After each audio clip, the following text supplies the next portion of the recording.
In this lecture, we'll go over the basics of saving and loading.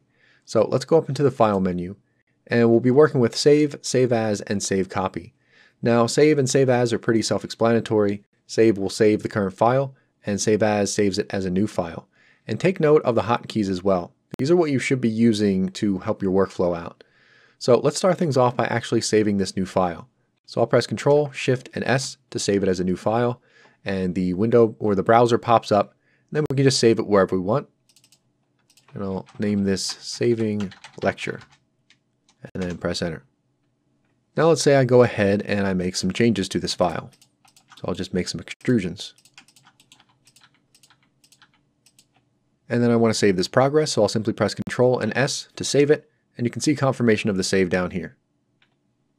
And now let's say I'm going to do some experimental changes to the file, and I don't want to end up overwriting the progress we've already made here. So what I can do is press Control, Shift, and S to save it as a new file, but instead of typing in a new file name down here, what I can do is simply press numpad plus sign, and you can see it changes the number of the version there. So I'm going to press plus again, and I'll save it as Saving Lecture 2, and then I'll press Enter. Now another way to save backups is to go into the File menu, and then go down to Save Copy. So let me click on that, and then we'll rename this to Saving Lecture Backup. So what makes Save Copy different than Save As? Well, when you use the Save As function, you continue working with the new file that you saved. When you use the Save Copy function, it saves a backup, and then you continue working with the original file. So even though we just saved the Saving Lecture Backup file, if I press Control, Shift, and S to save over this file, you can see we're working with Saving Lecture 2 still. So that's the difference.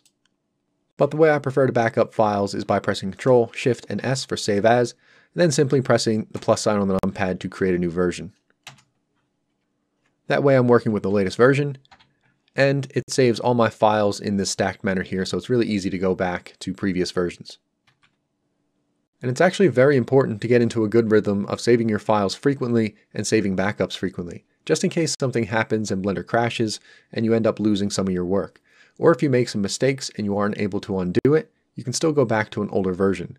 And along those lines, Blender knows it's important to have backups, and it does several things to make sure that you have backups of your files in case of emergencies. But we'll go into automatic backups in the next lecture. Right now, let's go over opening files real quick. So let me press Control and O to open up the window dialog here. And let's go over the options in the menu up here first. So I'll click on that, and we have two options here. The first one is called Load User Interface. This will load the interface that's actually saved into the blend file when you save a file.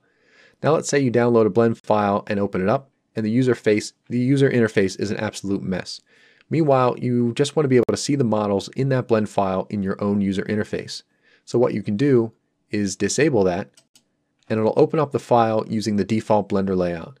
So that might be ideal for you if you open up blend files that just look messy. Now the trusted source option down here is disabled by default for a good reason. Sometimes you'll open up a blend file and it'll try to automatically execute scripts contained within that file. Now a lot of times this is perfectly fine and perfectly functional. Those scripts could be used for things like animation and stuff like that. But this is disabled by default to prevent these scripts from automatically running just in case those scripts are something malicious. So you would only enable this option here if you absolutely trusted the person you got the blend file from. Alright, now in this menu up here, we have filters to define which files are shown. If you want to turn off filters altogether, you can just disable the checkbox at the top, and it'll show you every different file in that folder. And then over here we have some options for display. For example, you can even change this to thumbnails, which can really come in handy. And then down here we have some sorting options. And then of course you have your folder navigation controls up here, and over here as well. Now one last thing about saving and loading. We have a favorites panel over here, which is really handy.